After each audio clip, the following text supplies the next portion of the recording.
Le Forum des jeunes professionnels du Togo présente Montez plus haut, le podcast qui vous propose la dimension d'un esprit supérieur à travers Christ. Les gens pensent que le mariage est un produit de l'homme. Ils pensent que le mariage est un produit de l'homme. Et on oublie que le mariage est un produit de Dieu. Épisode 6. Union sacrée. Allier la sagesse divine à l'épanouissement conjugal avec le pasteur d'Atevi et Bénisson. C'est ce samedi 18 avril à 19h sur les canaux du Forum des jeunes professionnels. Bonjour et bienvenue dans Montez plus haut, le podcast du Forum des jeunes professionnels. Une série d'échanges inspirantes, motivantes et captivantes où la sagesse biblique rencontre l'ambition professionnelle. Un podcast qui vous ouvre les portes vers une élévation spirituelle et intellectuelle. La Bible dit « L'homme quittera son père et sa mère et s'attachera à sa femme, et les deux deviendront une seule chair. » Le thème de cet épisode est « Union sacrée, allier la sagesse divine à l'épanouissement conjugal ». Nous sommes donc en compagnie du pasteur Bénisson, du pasteur d'Atevi, était Bénisson. Il a commencé très tôt le ministère au Togo en 1993. De 1999 à 2005, il fut pasteur de l'église biblique de la vie profonde en RDC. Et il est l'actuel pasteur national de l'église biblique de la vie profonde au Togo. Bienvenue, pasteur. Oui, merci. Comment vous allez? Ouais, je vais bien. Le Seigneur est là. Nous sommes contents et ravis de vous avoir sur ce plateau aujourd'hui. Merci. Je suis aussi vraiment reconnaissant à Dieu d'être là. D'accord. Alors, pour une première question, un couple doit ensemble combattre le bon combat de la foi et surtout atteindre le ciel parce que d'abord, c'est l'objectif premier d'une vie chrétienne. Alors, comment est-ce que un couple peut cultiver la croissance spirituelle et également renforcer leur relation conjugale? Merci. D'abord, je remercie Dieu pour cette opportunité que nous avons. Nous parlons du couple, de la vie conjugale. Oui. Et comment est-ce qu'un couple peut renforcer sa croissance spirituelle, c'est ça? Oui, exactement. Voilà. Et donc, d'abord, comme on vous parlait de croissance spirituelle, il faut d'abord qu'on puisse mettre le décor. Quand on parle de couple, vous savez, il s'agit du mariage. Et comme il s'agit du mariage, beaucoup de gens ne comprennent pas. Bon, les gens pensent que le mariage est un produit de l'homme. Ils pensent que le mariage est un produit de l'homme. Et on oublie que le mariage est un produit de Dieu. Le mariage vient de Dieu. Exactement. C'est Dieu qui l'a institué. Ça ne vient pas des hommes. Et donc, si on part sur cette base, qu'on veut se marier et on s'appuie sur Dieu, alors la base est bien posée. Et quand la base est bien posée, vous parlez du ciel, alors c'est un long chemin. Et donc, qui veut aller loin, ménage bien sa monture. Exactement. Voilà. Et donc, comme c'est un long chemin, il faut bien partir. Et si vous partez mal, ce ne serait pas bon. Et donc, une fois que c'est bien parti, c'est-à-dire qu'on pose, c'est-à-dire que c'est Dieu. Le mariage, c'est le produit de Dieu. On se confie à Dieu et on se marie en Dieu, on se marie dans le Seigneur et on commence comme ça. Alors là, on peut parler de croissance spirituelle. Parce que vous savez, quand on parle du mariage, beaucoup se marient, plusieurs personnes se marient. Et bien, comme ici, c'est dans un cadre chrétien, on ne peut pas parler de croissance spirituelle quand on n'est pas dans le cadre chrétien. Ouais. Parce que beaucoup se marient, mais ils ne savent pas ce que vous appelez croissance spirituelle. C'est pas ça. Donc, le couple part, il part de Dieu, et ils sont en Dieu, donc il doit croître. La croissance spirituelle, c'est marcher avec Dieu. Une fois que vous cessez de marcher avec lui, il n'y a plus de croissance. Ouais. Voilà. Vous marchez avec lui, et il vous tient par la main, et vous le suivez, et c'est lui qui vous amène au ciel. Voilà. Et donc, la croissance spirituelle, bon, il y a des principes, il y a des choses, il y a à faire. Tu ne peux pas, un bébé ne peut pas croître si il ne mange pas. Un bébé ne peut pas croître s'il ne mange pas. Voilà. Et donc, pour croître spirituellement, il y a aussi les mets spirituels qu'il faut pour croître, pour avancer avec le Seigneur. Exactement. Parlons de ça. Quels sont parlez-nous un peu des principes bibliques clés qui peuvent solidifier voilà, les relations conjugales et surtout qui peuvent s'appliquer au quotidien des couples. Bon, vous savez, le mariage s'appuie sur beaucoup de choses, mais je vais donner 3 choses principales. Il y a l'amour. Il y a la fidélité. Et puis il y a, vous savez, la communication. Il y a l'amour. L'amour, la fidélité et la communication. La communication. Voilà. Beaucoup de gens se marient et ils pensent que l'amour, c'est l'attrait physique. C'est important. C'est important. Mais toutefois, quand on parle de l'amour, c'est tout à fait autre chose. C'est le domaine même de Dieu. Parce que Dieu est amour. Oui, Dieu est amour et Dieu nous aime. Oui. Voilà. L'amour vient de lui. Et on ne peut pas dire qu'on aime sans, si on n'aime pas Dieu. Voilà. Très important. Et quand on parle de l'amour, ce n'est pas juste l'amour conjugal. Ce n'est pas juste, ce n'est pas le philéo, et ce n'est pas non plus l'éros. Voilà. C'est l'agapé. Et ça, c'est l'amour divin, l'amour de Dieu. L'amour sans intérêt. Voilà. Et quand on dit que Dieu nous aime, ce n'est pas du sentiment. Voilà, ce n'est pas du sentiment. Et donc, vous savez, Dieu a tant aimé le monde qu'il a donné son Fils unique afin que quiconque croit à lui ne périsse pas, mais qu'il ait la vie éternelle. Voilà. Dieu a tant aimé le monde, c'est parce que nous sommes beaux. C'est parce que nous avons de jolis joues, nous avons un cou rond, on a de beaux yeux. C'est pas ça du tout. Ouais. Dieu a aimé le monde tel qu'il est. Et il nous a donné son Fils. Voilà. Donc l'amour est d'abord divin.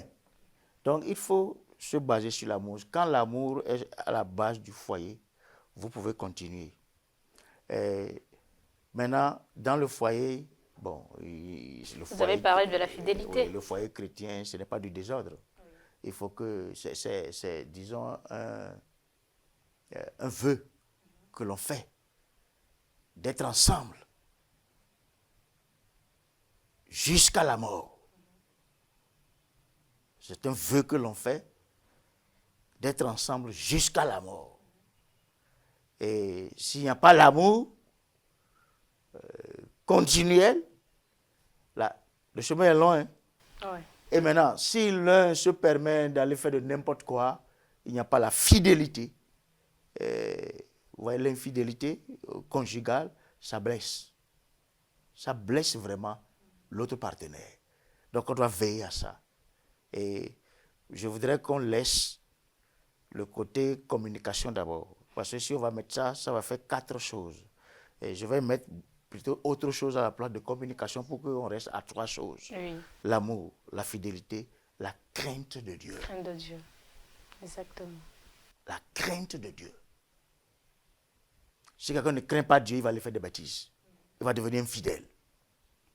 Voilà. Donc, ces 3 principes bibliques sont des principes fondamentaux pour la vie saine d'une relation conjugale. Il doit y avoir l'amour. L'amour, ça veut dire qu'on doit être ensemble et s'aimer jusqu'à la fin de notre vie. Et personne ne doit se permettre d'aller faire des bêtises pour venir briser le cœur de l'autre avec l'infidélité. On doit être fidèle à Dieu et fidèle au couple, fidèle à son partenaire. On ne va pas aller tricher ailleurs. Et pour que ça marche comme ça, il faut la crainte de Dieu. Quand on ne craint pas Dieu, il n'y a pas de bon couple. Et c'est comme ça. Oui. Alors, parlons de ça. Que doit-il faire? C'est-à-dire, je parle des couples, bien sûr. Que doit-il faire pour avoir une stabilité familiale et surtout une communication saine? On revient à la communication. Ok, on revient à la communication. Qu'est-ce qu'il doit faire? Surtout la communication, où voilà, qu'il faut inclure la compréhension. Il y a des couples qui ne communiquent pas. C'est pas bon. La communication est très importante. Quand tu dis que tu aimes quelqu'un, vous devez communiquer. Vous devez parler ensemble. Ce n'est pas juste au moment où vous avez besoin de l'un l'autre que vous allez communiquer. Il faut communiquer dans le foyer. Mais le problème là-bas, c'est que les hommes souvent n'aiment pas communiquer. Les femmes veulent la communication. Mais les hommes n'aiment pas souvent communiquer. Et ça, ce n'est pas bien. Ce n'est pas bien. Il faut avoir du temps. Vous allez sortir de la maison pour aller au travail. Peut-être que la femme va au travail, l'homme aussi vient au travail. Ou bien la femme peut-être est pour le moment à la maison. Et quand le monsieur revient à la maison, il ne va pas dire qu'il est fatigué, il mange et puis il va dormir. Il faut une vie familiale, il faut une vie de couple. Et puis quand vous avez des enfants, vous devez communiquer ensemble, parler ensemble. De temps en temps, s'il y a des problèmes, des difficultés, on les soulève. Et s'il y a des problèmes, par exemple,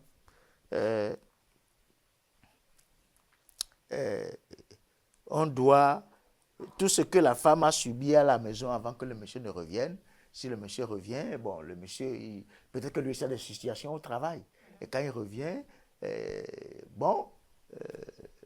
la femme peut lui poser des questions. Peut discuter, échanger. Discuter, échanger. Poser, voilà. Et le travail, comment ça s'est passé?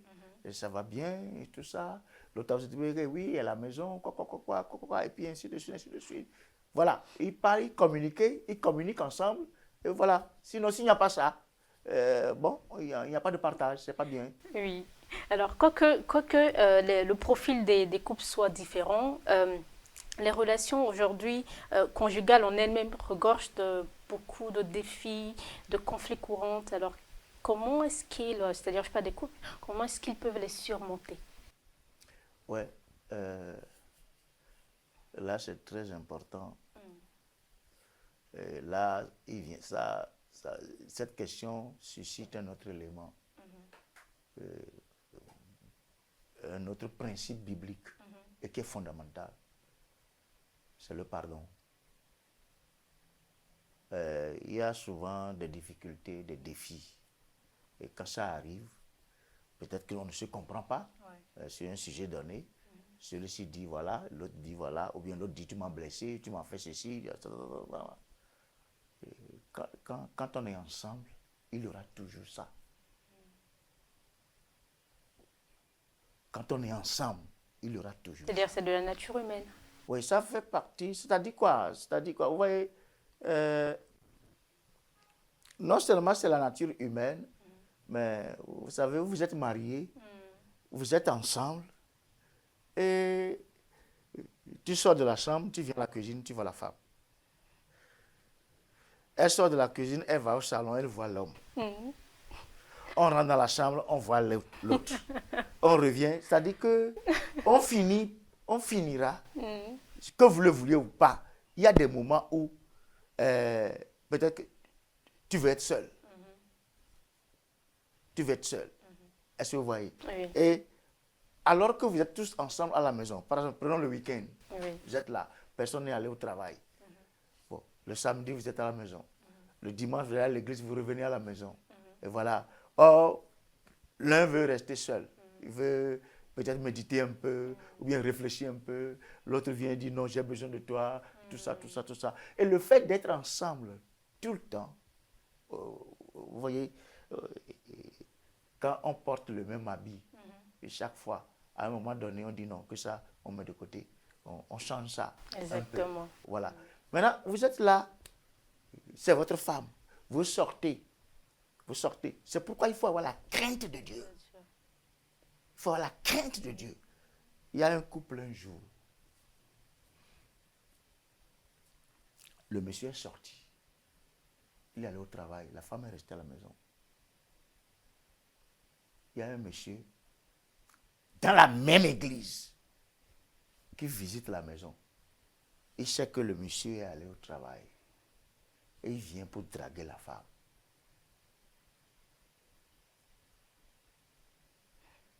La femme, on lui dit, mais ça ne va pas chez vous. Le monsieur ne l'écoute pas. Il continue, et il dépose de l'argent, il s'en va. Il dépose de l'argent et il s'en va. Ok. La femme n'a pas touché l'argent. Elle a laissé ça là-bas. Le mari revient du travail. Vous me suivez? Et le mari, il trouve l'argent sur la table. Et le mari dit, ah, mais tu as trouvé ça là où? Qui a laissé l'argent ici? Et la femme dit, tu m'as laissé à la maison, tu es allé au travail. Et tu reviens maintenant, tu parles à l'argent. Tu parles à l'argent. À l'argent, ok. Est-ce que tu as laissé l'argent là avant de partir? Hein? C'est moi que tu as laissé à la maison. Parle-moi. Ouais.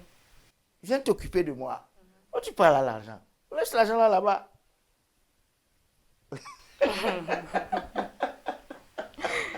Et la femme lui raconte ce qui s'est passé. Oui. La femme lui raconte ce qui s'est passé. Qu'elle n'a même pas touché. Elle ne touchera même pas. Tu vas prendre cet argent. Tu vas aller remettre ça au monsieur. Et c'est ce que le monsieur a fait. Et quand il a fait ça, c'est fini. Il a sauvé le couple. Il est parti. Il a pris l'argent. Et il a dit au monsieur, je n'étais pas là et tu es venu à la maison. Et ma femme m'a dit ce qui s'est passé. Et tu as déposé l'argent pour partir. Voilà, c'est là. Je viens avec l'argent pour te dire que non, on n'en a pas besoin. Et Dieu nous aide déjà. Et ça va, merci beaucoup. Et que le Seigneur vous bénisse. Et c'est comme ça que le foyer là est sauvé. La femme là est intelligente. Intelligente. Très Elle a été intelligente. prudente. Prudente. Elle craint Dieu. Oui. C'est juste un exemple comme ça.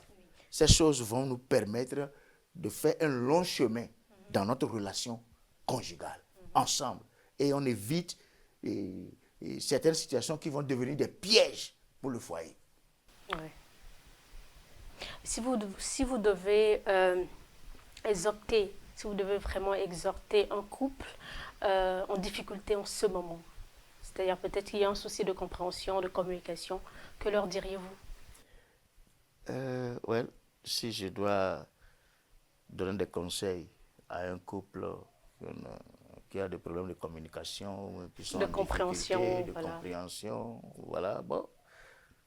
D'abord, je les écoute. Je les écoute parce qu'il faut écouter. Oui. Et après avoir écouté, là, tu sauras là où se trouve le problème. Exactement.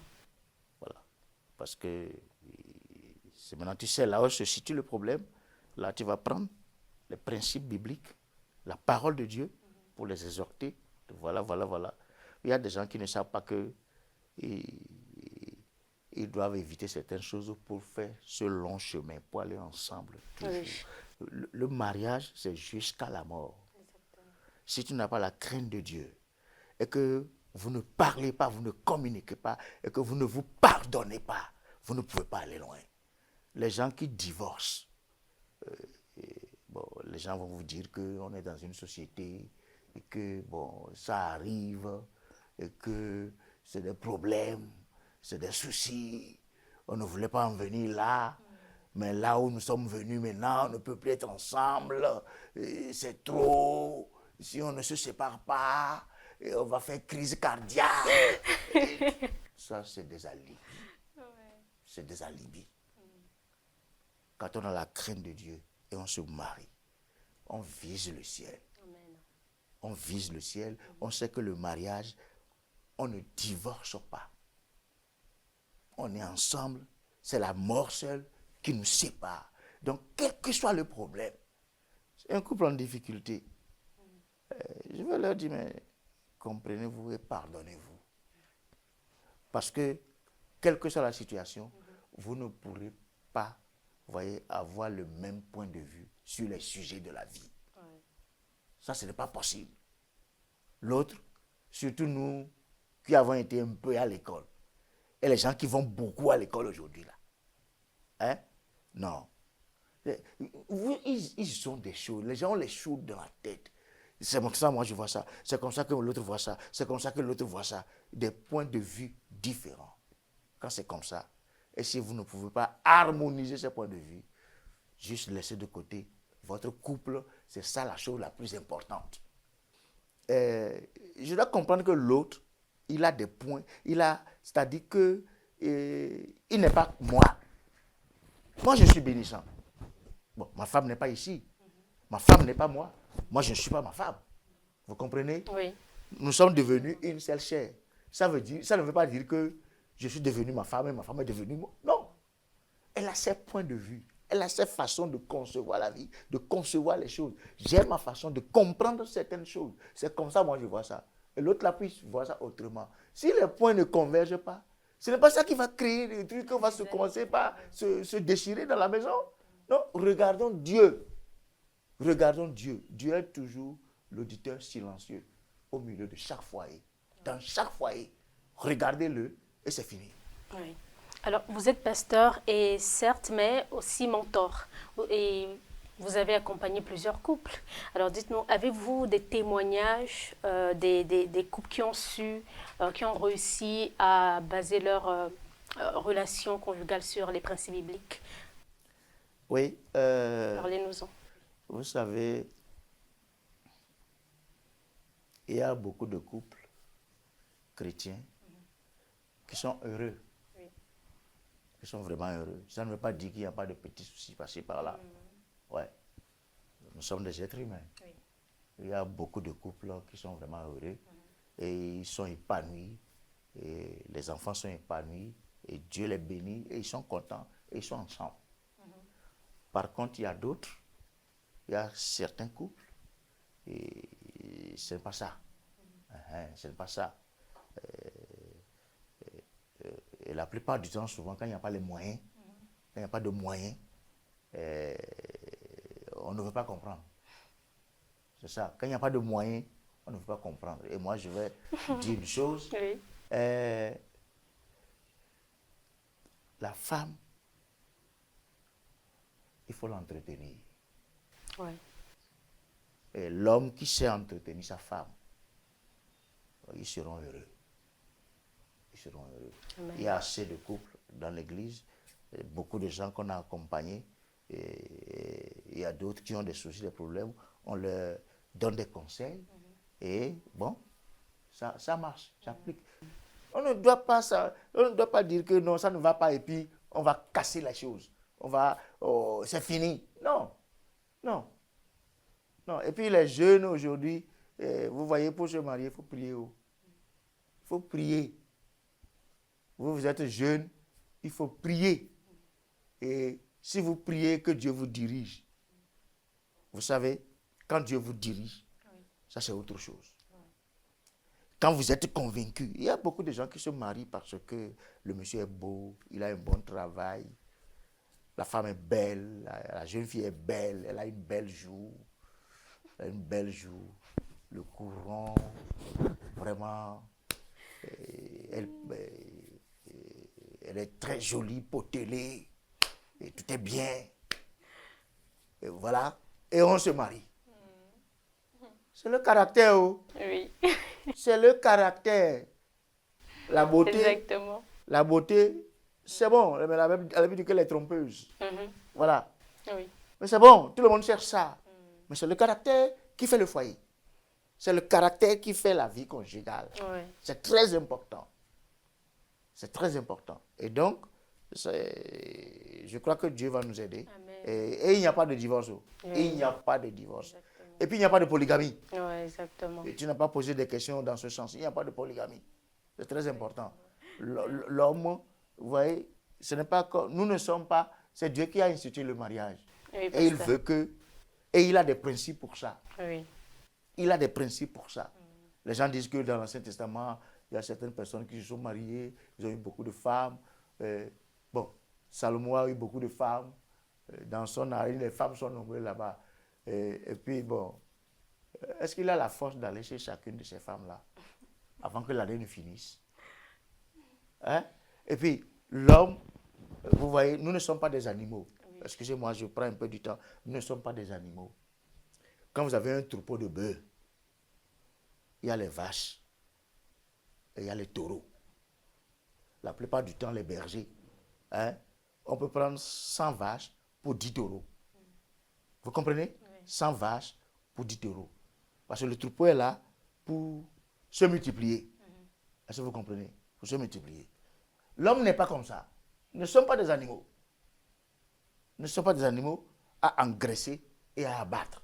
Ah non, on est des êtres humains. Voilà. C'est vrai que certains rois, dans leur arène, il y a beaucoup de femmes. Non, ce n'est pas ce que Dieu a prévu. Ce que Dieu a prévu, c'est un homme et une femme. Ce n'est pas un homme et deux femmes. Un homme et 3 femmes ou bien un homme et 4 femmes. C'est un homme et une femme. Exactement. Nous sommes des êtres humains, on n'est pas des animaux. Merci, pasteur. Vous avez un mot de fin? D'abord, merci pour cet échange enrichissant. Et vous avez un mot de fin à l'endroit de ces couples-là? Mon mot de fin, c'est que pour tous ceux qui sont dans le mariage, oui. On doit baser notre relation principalement sur le Seigneur. Et comme je l'ai dit au départ, quand on est dans le foyer, je ne sais pas quand tu vas dire ce que tu vas dire, l'autre là va serrer son visage. Ouais.